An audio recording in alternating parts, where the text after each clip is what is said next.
আমরা পরীক্ষা দিলেই ফেল করি। আর ফেল করবো না কেন? আমরা তো পড়ার সময় পাই না। কারণ 365 দিনে 1 বছর, এর মধ্যে 52 দিন শুক্রবার, তাইলে থাকে কত? 313 দিন। এর মধ্যে আবার শীতকাল, গ্রীষ্মকাল, বর্ষাকালে ছুটি 50 দিন, তাইলে থাকে কত? 263 দিন। আবার এর মধ্যে আমরা যদি দৈনিক 8 ঘন্টা করে ঘুমাই, তাহলে বছরে কত আসে? 122 দিন, তাহলে থাকে কত? 140 দিন। আবার এর মধ্যে যদি 1 ঘন্টা করে আমরা খেলার পিছনে ব্যয় করি, তাহলে কতদিন আসে? 15 দিন। 15 দিন বাদ দিলে কত আসে? 126 দিন। এর মধ্যে যদি 2 ঘন্টা করে খাওয়ার গোসল করার পিছনে ব্যয় করি, তাহলে 30 দিন চলে যায়, তাহলে থাকে কত? 96 দিন। এর মধ্যে আমরা প্রত্যেক দিন কথা বলার পেছনে 1 ঘন্টা করে ব্যয় করি, তাহলে বছরে কতদিন হয়? 15 দিন।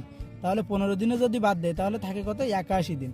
এর মধ্যে আমরা পরীক্ষা দেই খালি 35 দিন, তাহলে থাকে কত? 46 দিন। এর মধ্যে ঈদ আছে, বিভিন্ন উৎসব আছে, কনসার্ট আছে, এইসব জায়গায় যেতে যেতে আমাদের 40 দিন চলে যায়, তাহলে আর থাকে কয়দিন? মাত্র 6 দিন। এর মধ্যে আমরা তো বছরে 3 দিন কমপক্ষে অসুস্থ থাকবো, তাহলে আর থাকে কত? 3 দিন বাদ দিলে 3 দিন থাকে। এই 3 দিনের মধ্যে আমরা ঘুরতে যাবো আবার কমপক্ষে 2 দিন, তাহলে থাকে কত? 1 দিন। এমন কি মনে হচ্ছে একদিন আমাদের পড়ার সময় থাকে না? জন্মদিন কোথায় যাবে? আমরা তো জন্মদিন পালন করবো নাকি? তার মানে জন্মদিনেও 1 দিন চলে যায়।